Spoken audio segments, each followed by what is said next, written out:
6 months into the war, humanity controlled half of the space that had once belonged to the Vex.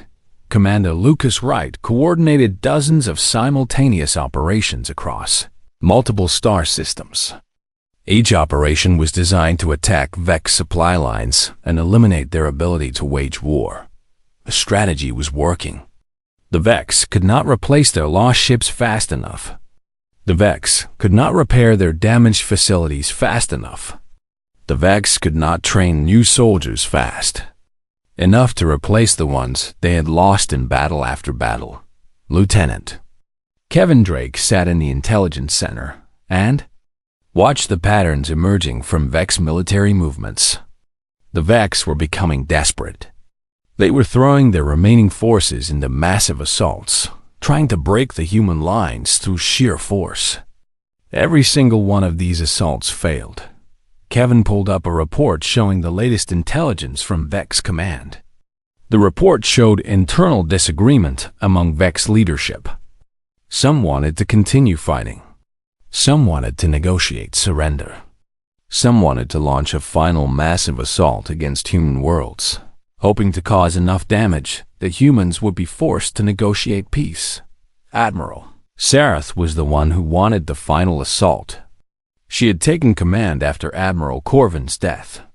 She believed that if the Vex could strike hard enough at human civilian centers, they could force humanity to negotiate. She did not understand that humans fought harder when their families were threatened. She did not understand human nature. Kevin delivered his intelligence report to Commander Wright. "She is planning something big," Kevin said, showing the data on the display. "All Vex military forces are being gathered in the Zeta sector.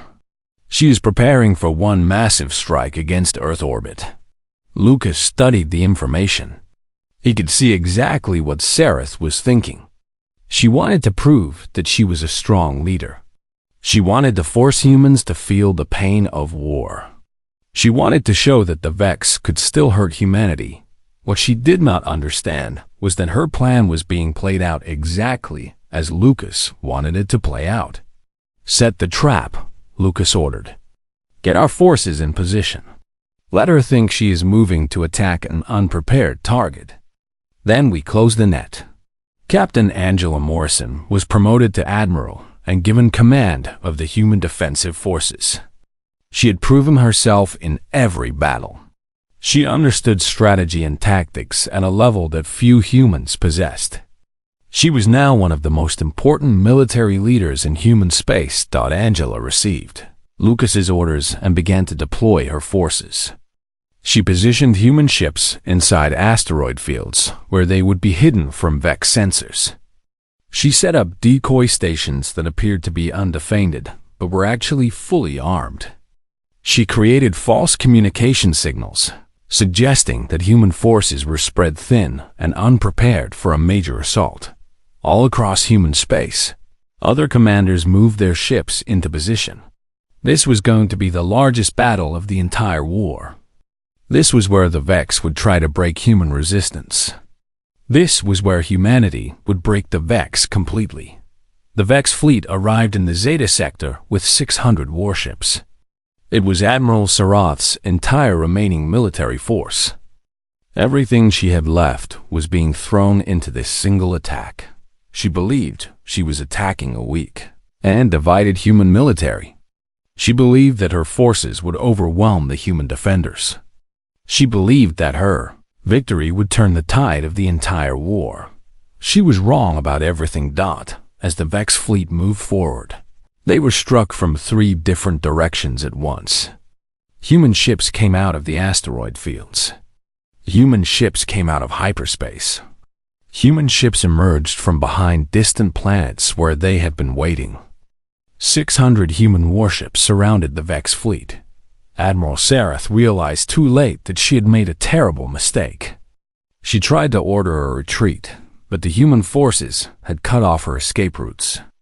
She tried to fight her way through, but her ships were facing enemies that were superior in every way. The battle lasted 4 hours. When it was over, 400 Vex ships were destroyed. 150 were damaged so badly that they had to be abandoned.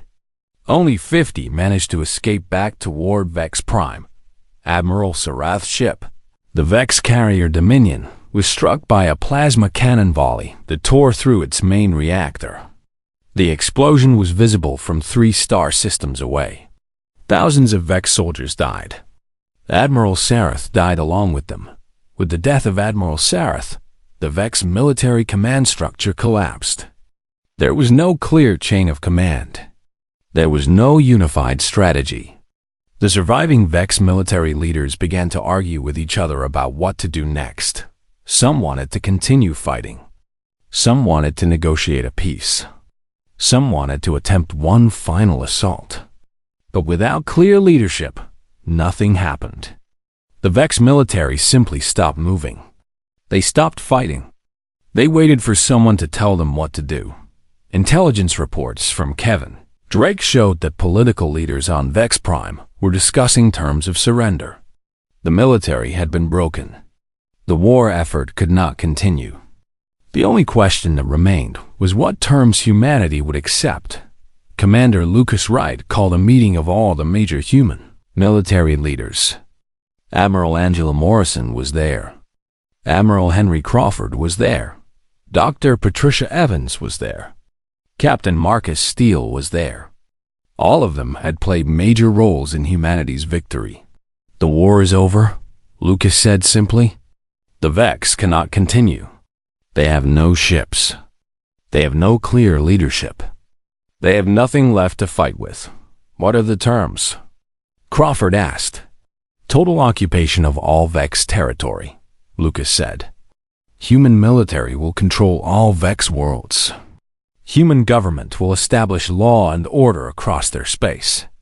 The Vex will live under human rule. That is the price of their betrayal." The decision was made. Humanity would not just defeat the Vex. Humanity would become the dominant power in the galaxy.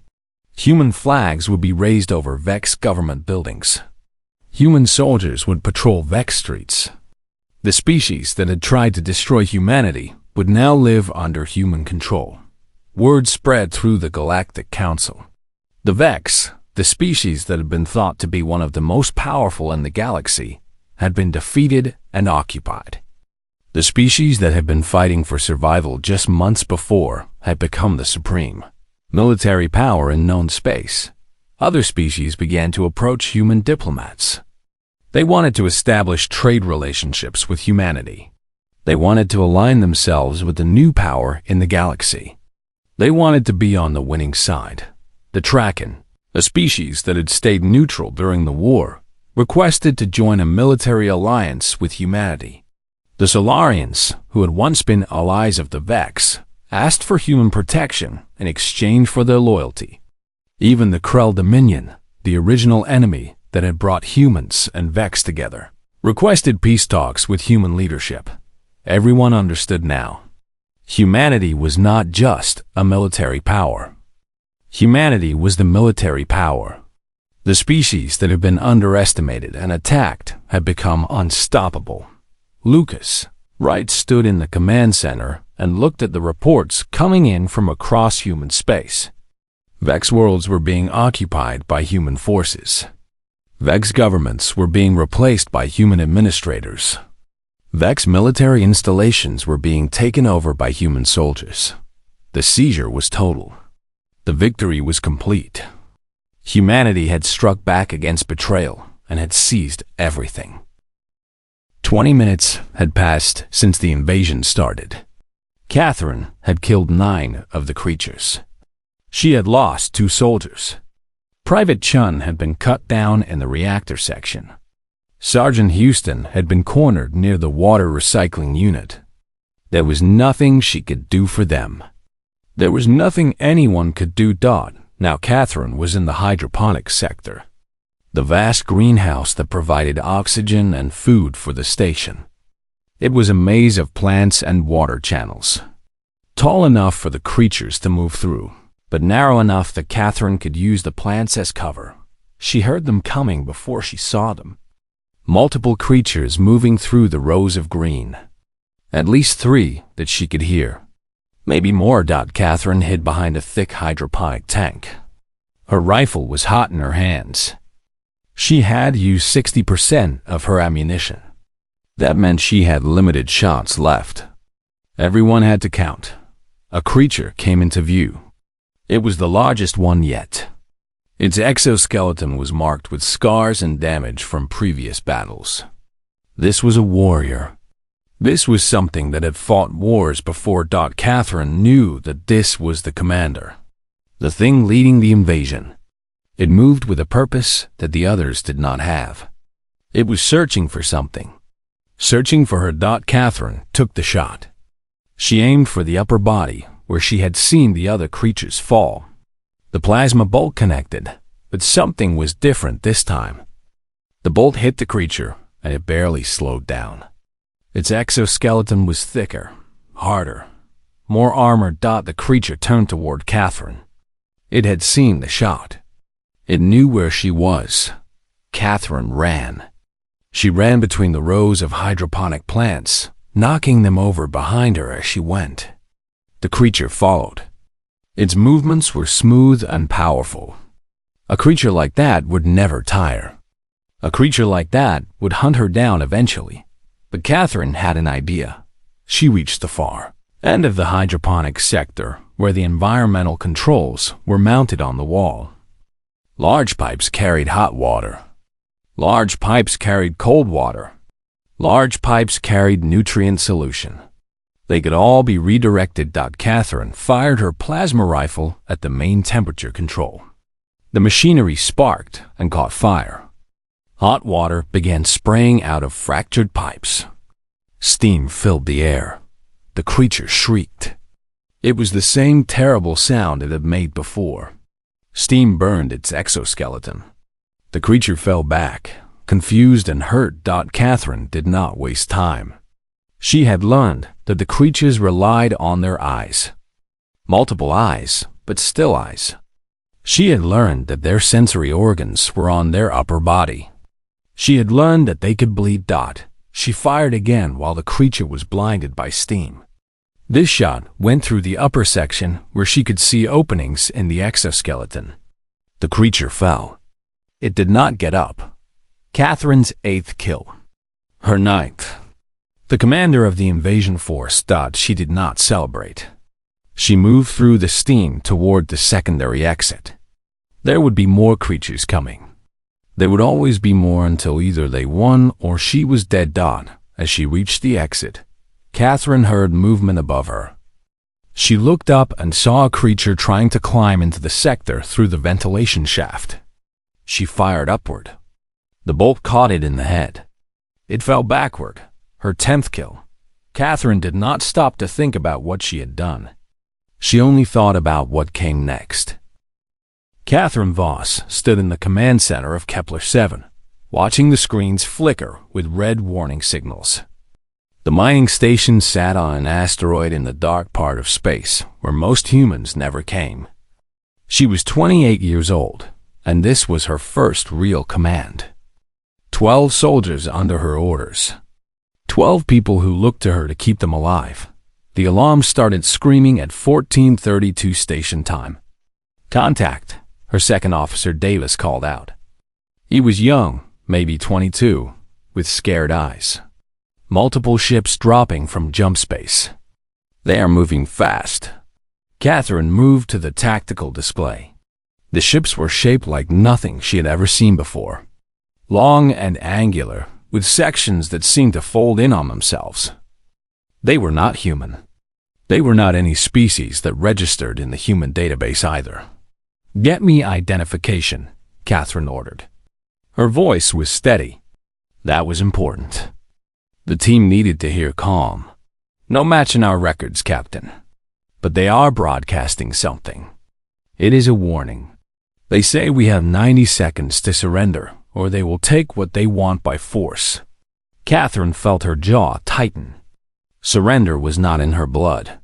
Her family had come from a long line of soldiers.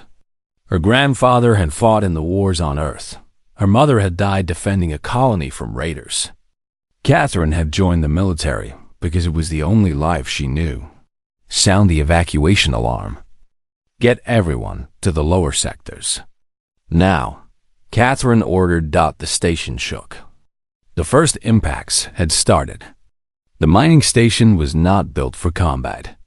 It was built for digging resources out of rock. The shields would hold for a few minutes, maybe longer. It was not enough time to get everyone off the station. Catherine strapped on her combat armor, black and gray, with reinforced plating at the vital points. She pulled on her helmet and grabbed her plasma rifle. The weapon was heavy and warm in her hands. "Captain, what are you doing?" Davis asked. "I am going to the main airlock. Those things are coming in whether we like it or not. If I can slow them down, it buys the others time to get to the evacuation pods," Catherine said. "That is suicide," Davis said. "Maybe, but at least it is a choice," Catherine replied. She was already moving. The corridors of Kepler 7 were narrow and metal. Her boots echoed against the walls as she ran. Behind her, she could hear the sound of people running too. Some were crying. Some were praying. She pushed it all away. She could only think about one thing now: the main airlock. The decompression alarm was blaring in the section near the airlock. Catherine reached the reinforced door and sealed it behind her. She was alone now in the observation room that overlooked the docking bay. She could see the ships outside moving into position. Their design was terrifying in its wrongness. Nothing about them looked natural. Then the cutting began. Bright light flashed across the hull. They were cutting through the airlock manually, burning through metal like it was tissue paper. Catherine checked her rifle. Full charge. 2 thermal grenades on her belt. It was not much, but it was what she had. She positioned herself behind the reinforced barrier near the airlock door. She had a clear sight line to where the intruders would come through. The cutting stopped. There was a moment of silence that felt like forever. Then the airlock door exploded inward. The first creature came through like a nightmare dot. It was 8 feet tall, maybe taller. Its body was covered in a hard exoskeleton that looked like chitin or bone. It had too many limbs, 2 thick legs, 4 arms that ended in sharp points like swords or spears. Its head was a wedge shape with multiple eyes that glowed red in the darkness. It was not a creature. It was a weapon. Catherine did not hesitate. She pulled the trigger. The plasma bolt hit the creature in the center of its body. It screamed. The sound was not loud, but it was terrible. It was a sound no human throat could make. The creature fell forward, and Catherine could see the burn mark where her shot had connected. It was dead. Not wounded, dead. 2 minutes into the invasion, Catherine Voss had her first kill, but there was no time to think about it. A second creature was already coming through the airlock, and then a third. They moved fast, faster than Catherine expected. They moved like things that had fought before, things that had killed before. Catherine fired again and again. Her shots were clean. She had trained for this, though she had never thought it would happen for real. She had never thought that they would come when she stood in a mining station and fought. Creatures from another world. One of the creatures got closer. It was fast. It moved like nothing she had ever seen. Its front limbs came up, and Catherine could see that the points were dripping with something dark. Poison maybe, or blood. Blood from something else. Catherine threw one of her grenades. The thermal grenade exploded in the narrow space. The creature took the blast full force. It fell. Catherine moved from her position and ran along the wall. The creatures were learning where she was. They were moving to flank her. She fired again. Another kill. The creatures fell like things made of glass, but there were always more. Behind the third one came a fourth. Behind the fourth came a fifth. Catherine backed toward the secondary exit. She knew every corridor of this station, every vent, every hiding place. These things did not. That was her advantage. That was the only advantage humans had. She reached the secondary exit and seen the door behind her. The creatures hit it hard. The metal door bent under the force. It would not hold for long. Catherine ran. Her boots pounded on the metal grating. Behind her, the secondary door exploded inward. The creatures followed. They always followed. They moved through the corridors like water flowing downhill. Nothing stopped them, but Catherine was not trying to stop them anymore. She was buying time. That was all she could do. Buy time for Davis to get the others to the pods. Buy time for the station to send its distress signal. Buy time for someone, anyone, to come and help. She ran deeper into the station, and the creatures followed. The hunt had begun. The last creature fell at 15:32 station time. Exactly 1 hour after the invasion started. Catherine stood in the main corridor of Kepler 7, breathing hard inside her helmet. She was covered in the dark fluid that the creatures bled. Some of it was her blood, too. She had a wound on her shoulder where one of the creature's limbs had cut through her armor. She had a deep cut on her side. She was alive, but barely. Davis came running through the corridor with the remaining soldiers. 3 of them. 3 out of 12. 11 people had died or were missing in the last hour. 11 people who had families and homes and dreams. 11 people, because these creatures had come from the stars looking for easy prey. "Captain, you are hurt," Davis said. His young face was white with shock. "I'm alive," Catherine said. "Is everyone else secure?" "The evacuation pods are loaded." 17 people made it off the station. Another 8 are still in the lower sectors. "We think they barricaded themselves in the medical bay," Davis replied. Catherine nodded. 17 plus 8. That was 25. But they had started with more than 70 people on the station. That meant 45 were dead or unaccounted for. Catherine pushed the number away. There would be time to grieve later. Send a team to the medical bay. Get those 8 people out. I will begin a full system scan to make sure there are no more invaders in the station, Catherine ordered. Davis saluted and ran. Catherine made her way to the command center. The computer was still working. The display still showed the tactical information. She began scanning the station section by section. No more contacts. The creatures were gone. All of them. Catherine sent out a distress signal on every frequency she could access. She reported the invasion. She reported the casualties. She reported that the station was still intact but severely damaged. She did not mention the creatures. Not yet. First, she wanted to understand what they were. It took 3 hours to get a response. A military ship from the nearest human colony called Darwin Station. The commander, Captain Helena Roberts, came through the communication system. She was older than Catherine and had the voice of someone who had seen wars before. "Kepler 7, this is Darwin Station. We received your distress signal. What happened out there?" Roberts asked. Catherine gave her the report. The ships. The creatures. The invasion. The fact that they had repelled the attack. She tried to keep her voice professional, but she could hear the exhaustion in it. Roberts was silent for a moment. Then she said something that made Catherine understand that everything had changed. "Catherine, I am forwarding your combat log to Earth Command right now. But first, I want to tell you something. The description you are giving me matches reports we have been hearing from other colonies. The Zethran Empire. They have been expanding for years. We thought they were just traders. We thought they were peaceful. No one has ever fought them before. No human has ever fought them and won." Catherine did not know what to say to that.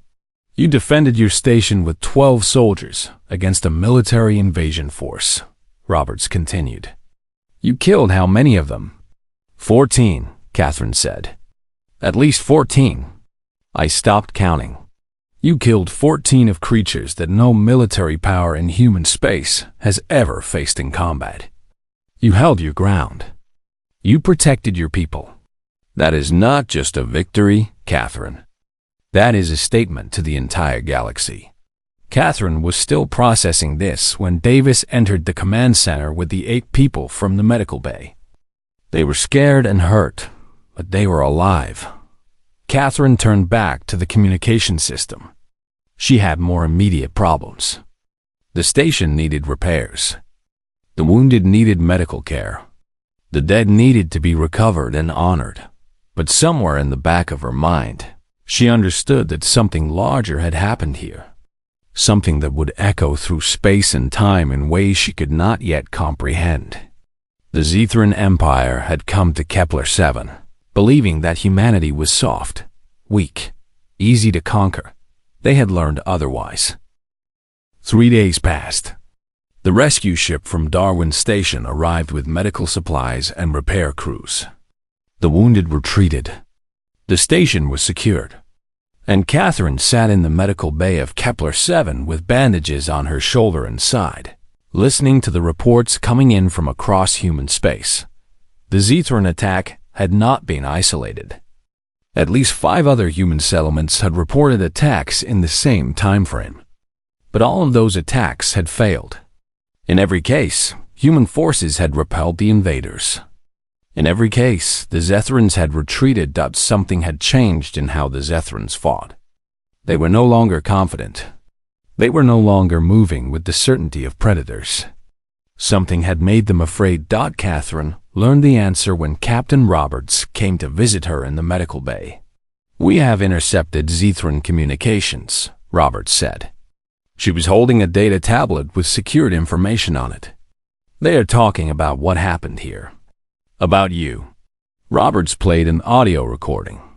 The language was not human, but the computer translated it. A Zethran voice, harsh and clicking, described a human female warrior. It described how she had fought with precision and courage. It described how she had learned the weaknesses of the Zethran warriors in real time and exploited them. It described how she had refused to break. Even when surrounded and outnumbered, the Zethran voice repeated her name over and over. "Catherine Voss, Catherine Voss, Catherine Voss. They are speaking your name like it is something dangerous," Roberts said. In Zethran culture, when a warrior's name is spoken with reverence, it means the warrior has proven themselves beyond normal standards. They are not just calling you a soldier. They are calling you a hunter, a predator, someone to be afraid of. Catherine listened to the recording again. She could hear the fear in the Zethran voice.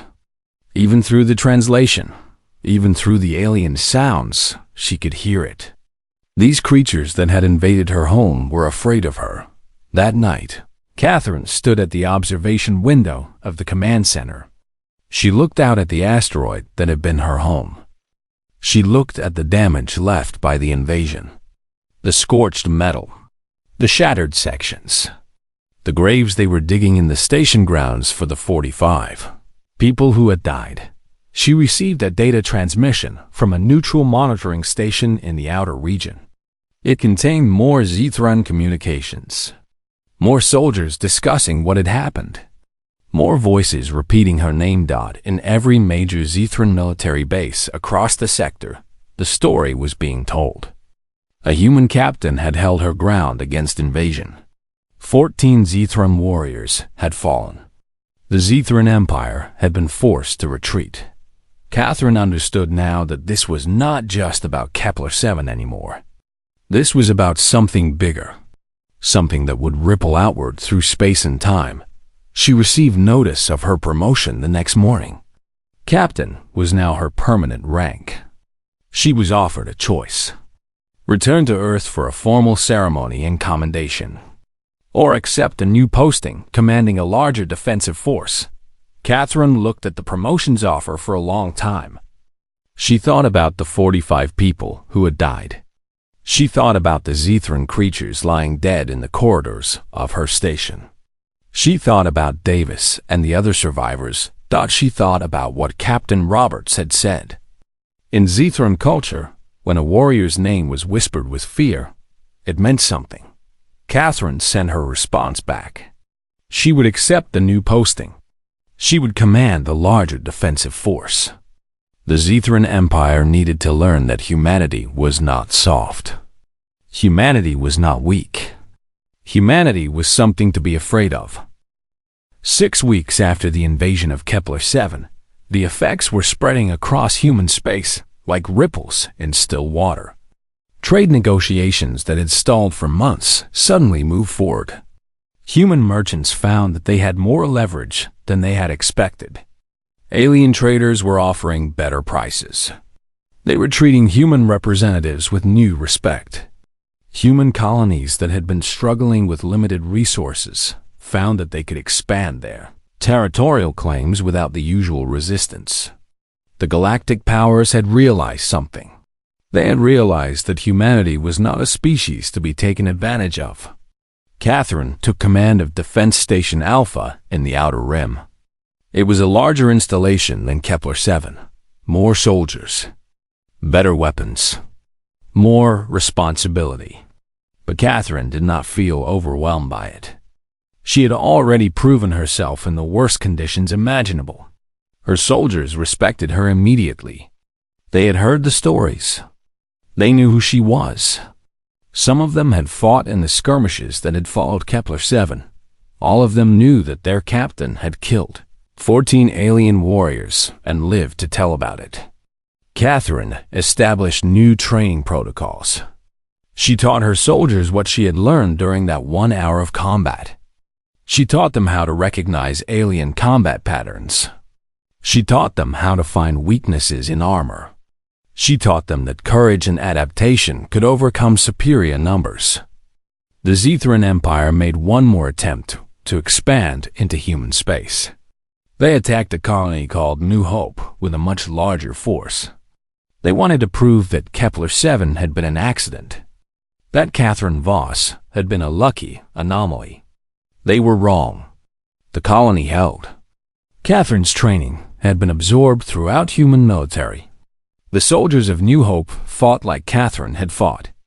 They held their ground. They learned their enemy's weaknesses.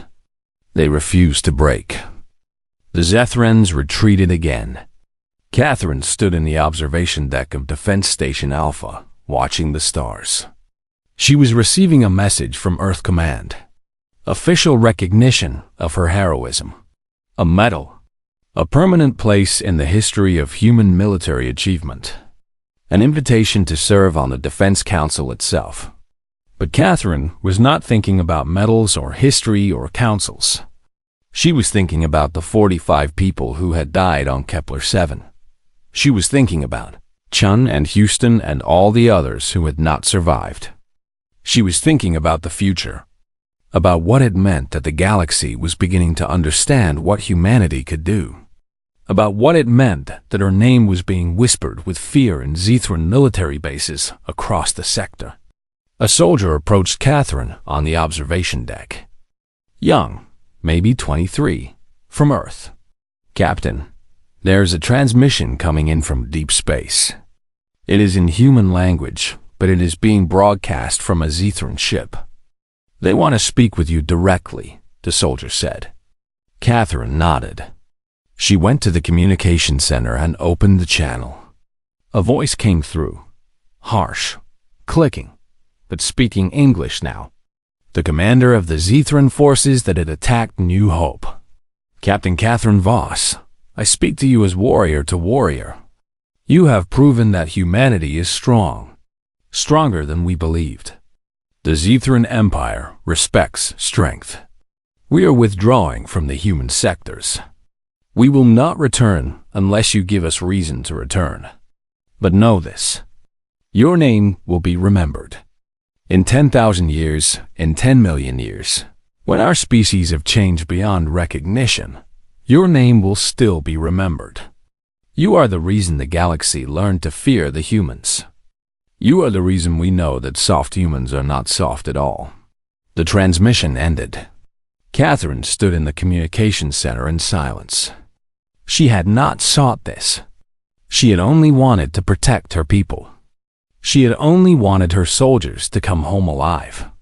But sometimes what you want and what you become are two different things. Sometimes one person's refusal to surrender becomes the thing that changes everything. Catherine turned back to the observation window.